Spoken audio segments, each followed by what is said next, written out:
The work in our videos is carried out by an expert. All explanations, as well as executions, are only a recommendation of the providers.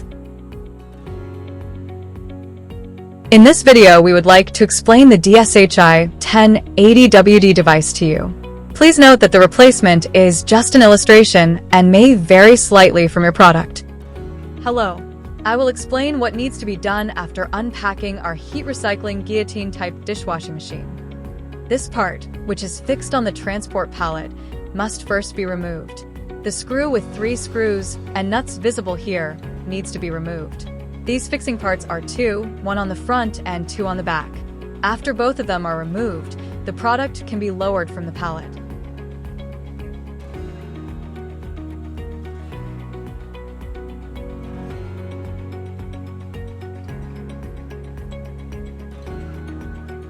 After the product is positioned where it will be assembled, 3 baskets will come out when we lift the top cover.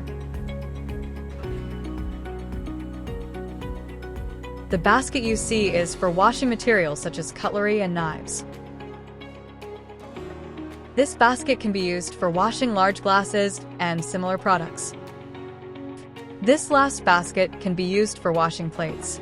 These 3 baskets are included in the scope of delivery with the machine.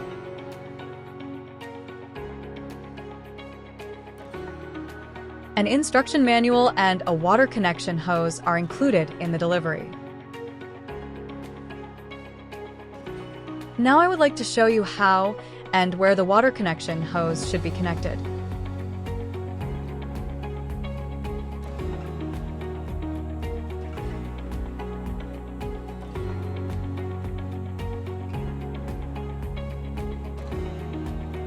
In order to make the electrical connection, the front cover of the device must be removed. After unscrewing the 2 screws you see here, the front panel should be taken down by pulling it slightly forward.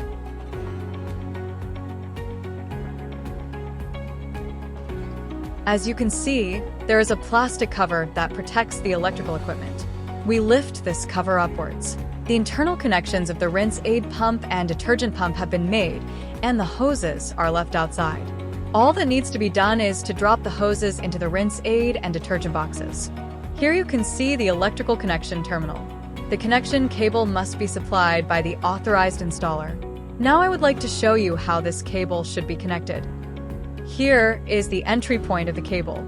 After the cable is properly adjusted to the point where it will be connected, the fixing nut at the bottom should be tightened. This is important to ensure that the cable is not dislodged and to eliminate the possibility of movement at the electrical connection points. The yellow-green cable is connected to the ground line, the blue cable to the neutral line, and the remaining 3 cables are connected to the phase lines as shown, and the electrical connection process is completed in this way.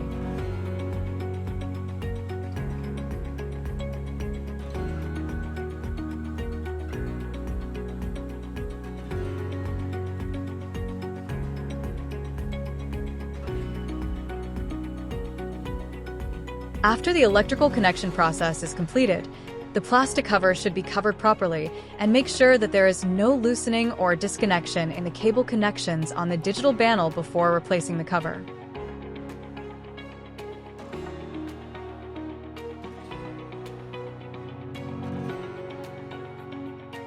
Place the top of the cover onto the body as you can see here and re-tighten the 2 screws holding the cover in place. This hose is the drain hose of the machine.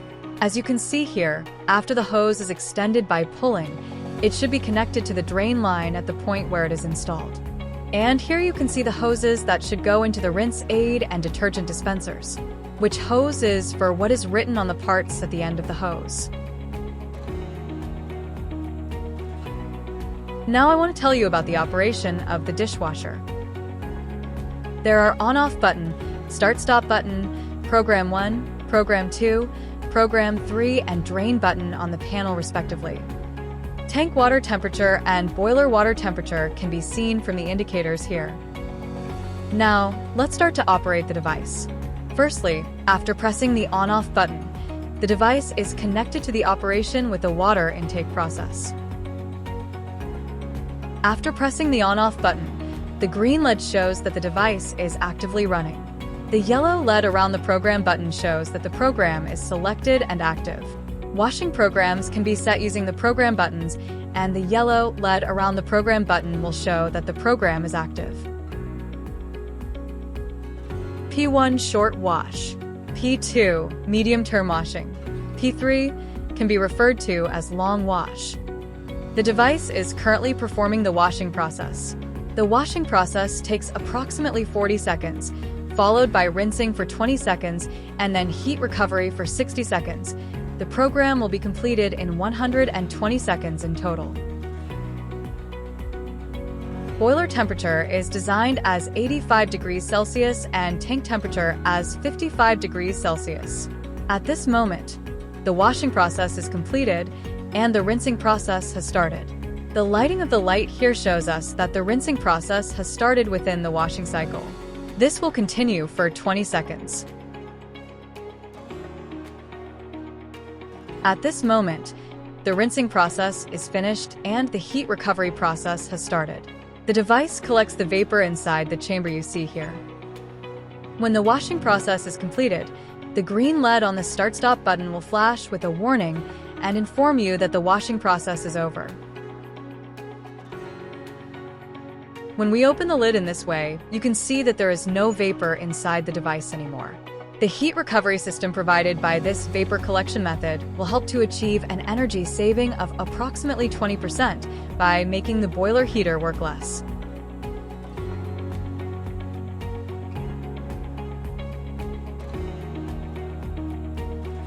If washing is not going to be done and the device is not desired to operate, the device can be set to standby position by pressing the on-off button.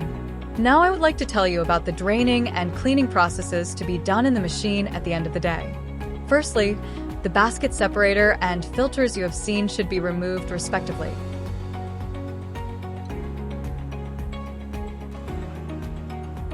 Before the evacuation process, the drain plug must be removed first. After pressing and holding this evacuation button for 3 seconds, the yellow LED will flash, and this will show us that the evacuation process has started.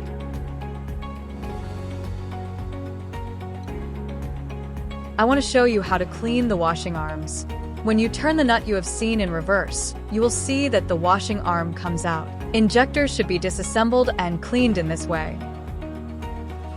The lower washer arm is also disassembled in this way. After checking and cleaning, it is reinstalled.